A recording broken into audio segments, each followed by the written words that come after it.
A continuación, se presentarán las ideas principales que Claude Douchet aportó a la teoría literaria y que sirvieron de base para que emergiera una nueva propuesta teórica y metodológica para el análisis y la interpretación de textos principalmente literarios, es decir, la sociocrítica. Pero, ¿quién es Claude Douchet y por qué es importante? Claude Douchet es un crítico literario francés nacido en 1925.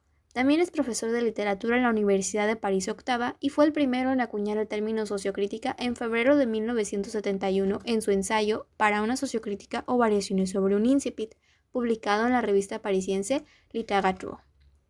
Esta se convirtió en su obra más representativa, pues ahí planteó un nuevo modo de lectura de los textos, partiendo del hecho de que estos tienen una naturaleza social, pues, como dice Gengembre, lo social no se refleja en la obra, sino que se reproduce en ella.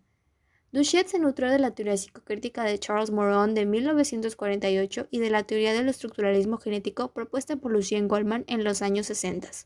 Pero, a diferencia de la sociología marxista, que planteaba análisis integrales en los que, entre otras cosas, se debía tomar en cuenta las demás obras del mismo autor para identificar estructuras, la sociocrítica se asume como una sociología del texto literario que destaca la importancia de su origen y espesor social. No se enfoca en estudiar los elementos externos a la obra, tales como producción, difusión y recepción, sino que pone al descubierto la variedad de discursos sociales que lo constituyen y lo pueblan. Es por esto que su objetivo es reconocer en el texto las huellas de la sociedad que lo produjo, de modo que el investigador deberá atenerse únicamente al texto para realizar sus análisis. Para esta nueva metodología, Douchet planteó tres categorías que definen al fenómeno literario: el pretexto, el cotexto y el sociotexto. Estas categorías no son excluyentes unas de otras, sino que están interconectadas entre sí en forma de círculos concéntricos. El pretexto es todo aquel mundo cultural existente en un momento determinado. En otras palabras, podríamos decir que se trata del imaginario social que rodea al autor en un momento de escribir su obra. Esto incluye también otras obras literarias, ya sean del autor o de otros. El cotexto es aquella selección de elementos de tal imaginario, del mundo cultural existente, y es aquí donde habita la temática. Finalmente, el sociotexto es el texto como lo conocemos, pero comprendiendo que se encuentra habitado por un discurso social. Resumiendo, el pretexto es todo aquello que ya existe antes de la creación de un texto.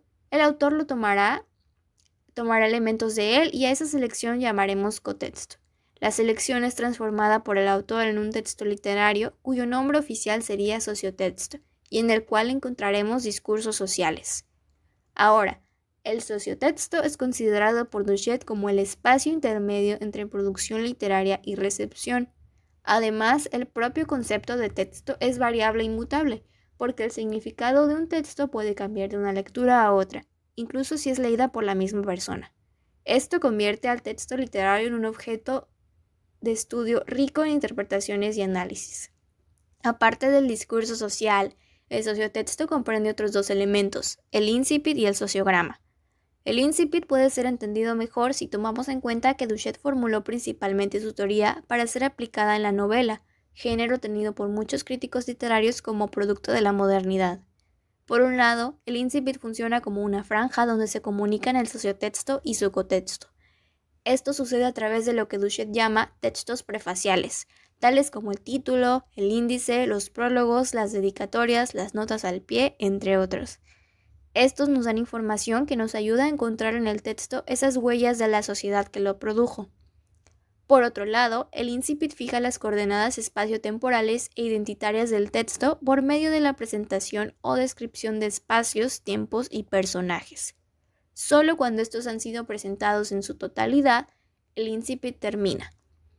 Por último, Douchet habla también de sociogramas. Un sociograma es esa amplia zona en que dialogan el discurso social y el texto. Es la cristalización del discurso social, que es el elemento central del sociotexto, y el autor lo define como un conjunto indistinto, inestable y conflictivo de representaciones parciales en interacción y centradas alrededor de un núcleo.